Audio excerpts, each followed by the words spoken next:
Pers, jurnalis yang kami cintai, selamat siang teman-teman sahabat perjuangan, tapor-tapor yang kami banggakan.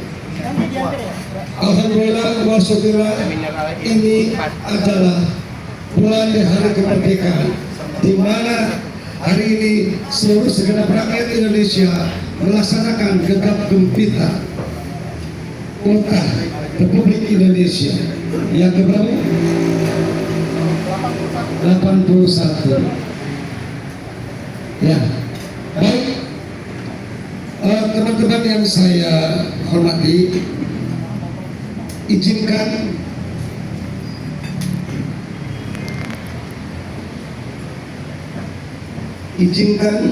kami dari Presidium Tapor-Napor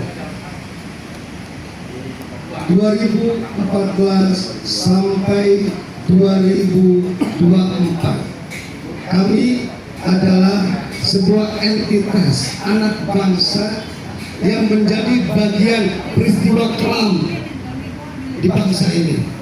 Kami menjadi bagian korban politik, korban aktor politik, korban elit politik, korban dari kepentingan para oligarki dan rezim di masa lalu. Banyak hal yang kami lewati sebagai anak bangsa yang menjadi bagian penegak demokrasi, menjadi bagian salah satu kekuatan civil society atau stakeholder di bangsa ini, telah mengalami posisi yang sangat dimarginalkan secara hukum sampai saat ini. Lebih dari 200 orang kami mengalami peristiwa hukum tanpa proses keadilan, tanpa proses rasa kemanusiaan yang adil dan beradab, tanpa proses sila kelima keadilan sosial bagi seluruh rakyat Indonesia. Cukup kami hampir 10 tahun tidak bersuara, tidak menjadi bagian gerakan kekuatan ekstra parlemen. Dan ini cuma kami sebagai anak bangsa merasa terpanggil di hari besar Republik Indonesia ini. Adapun saya izin di sini, selain ada di media, teman-teman satu nasib dan seperjuangan yang dalam hotel radio Tapor-Napor, ada juga di sini para tokoh demokrasi kita, ada Bang Hamir, ada Mas Ero, dan segenap kawan-kawan aktivitas aktivis senior lainnya yang terpanggil mengikuti ajakan hari ini. Ya, dengan mengucapkan bismillah, hari ini Preskon Progressive Fest Presidium Tapor-Napor yang bertemakan refleksi 2 tahun pemerintahan Prabowo Subianto. Adapun kami meninjau, menimbang dan melihat perkembangan situasi nasional, perkembangan situasi yang terjadi di masyarakat dan rakyat seluruh Indonesia, perkembangan situasi ekonomi politik, perkembangan situasi ekonomi hukum, perkembangan situasi yang menyangkut hajat orang banyak di seluruh NKRI. Kami semua di teman-teman Presidium Tapor-Napor telah melakukan sebuah istihad, sebuah ikhtiar dalam rangka merumuskan apa-apa saja PR bangsa ini yang harus diselesaikan oleh pemerintahan yang dipimpin oleh Presiden Prabowo Subianto. Telah banyak kita menonton rakyat ini, peristiwa-peristiwa maupun peristiwa elit, peristiwa partai politik, peristiwa aparat penegak hukum, mau adu mekanik dan mau adu apa tapi intinya bahwa hari ini ada tugas utama yang mereka lalaikan, yaitu tugas mengemban amanah terhadap kemakmuran seluruh rakyat Indonesia. Banyak hari ini kejatuhan seluruh sendi-sendi moral, kejatuhan ekonomi, kejatuhan sebuah supremasi hukum yang menjadi tanggung jawab para pemangku amanah yang kebetulan ada di pemerintahan pada saat ini. Kami sebagai peserta Bonapol merasa terpanggil dan melakukan sebuah istihad dan melahirkan 3 isu besar yang kami anggap urgent pada saat ini. 1. Mengembalikan Undang-Undang Dasar 45 asli sebagaimana menjadi bagian notah para pendiri bangsa ini.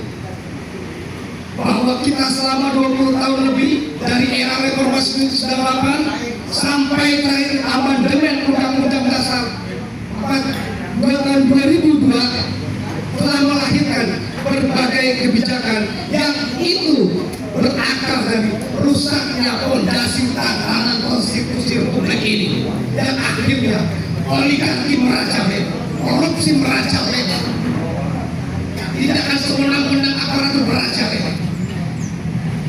Sampai kapan Indonesia hari ini rakyatnya mengalami setengah merdeka? Yang merdeka hanya para oligarki, yang merdeka adalah para koruptor, yang merdeka adalah para penguasa yang menjadi bagian antek-antek roti hitam. Tentu ini kami terpanggil. Kita tahu Presiden kita Prabowo Subianto sangat besar komitmennya untuk membangun negeri ini. Tapi hari ini apa yang terjadi? Para pembantu-pembantunya, para menteri-menteri tidak mampu mengikuti visi Presiden. Maka diperlukan bagi kami untuk mengembalikan jati diri bangsa ini kepada Undang-Undang 45 asli. Kedua, menegakkan supremasi hukum, tumpas koruptor. Yang paling mahal di Republik ini, yang paling susah ditemukan adalah rasa keadilan hukum, terutama bagi rakyat kecil. Hukum hari ini hanya ada tajam ke bawah, tombol ke atas, maling ayam sampai mati, tapi koruptor mendapat remisi dan potongan penjara. Ini sudah bukan menjadi rasio hukum, malah ini menjadi tontonan sampai anak-anak generasi kita. Kenapa kami ngotot soal diberlakukannya undang-undang perampasan aset atau bahasa kami adalah tumpas para koruptor dan akar-akarnya? Karena kami yakin koruptor berdiri tidak sendiri, mafia berdiri tidak sendiri. Mereka bercokol, mereka berkomplot, dan mereka melakukan idol-idol politik dengan para pengambil keputusan. Itu tema kedua tentang tegakkan supremasi hukum dan tumpas koruptor. Adapun tema ketiga yaitu rampingkan kabinet reshuffle total. Bahwa kita tahu 100 lebih menteri yang dilantik di istana, banyak dari mereka tidak kompeten dan tidak profesional, hanya merupakan bagian dari baik order atau bagian titipan. Kalau titipan itu tidak benar, kembalikan saja kepada penguasanya. Buat apa kami tidak butuh 100 menteri? Apalagi visi Prabowo adalah efisiensi anggaran APBN, sedangkan hari ini APBN minus 3%. Tapi mempertahankan menteri 100 lebih ini dianggap ini adalah kabinet second. Ini bukan kabinet second, tapi kabinet second. Karena baru second, barang-barang lain, barang orderan, barang titipan, kembalikan saja kepada pemiliknya, pada yang menitipkannya. Mungkin kami bukan soal kesapot-copot dan dipasang seperti yang ingin kami. Bahwa menteri sebagai pembantu presiden selayaknya berdiri di atas pijakan konstitusi, berdiri di atas visi presiden untuk Indonesia. Kita tahu Prabowo di dalam perjanjiannya dengan konsesi dan rakyat Indonesia melakukan asta cita politik Prabowo.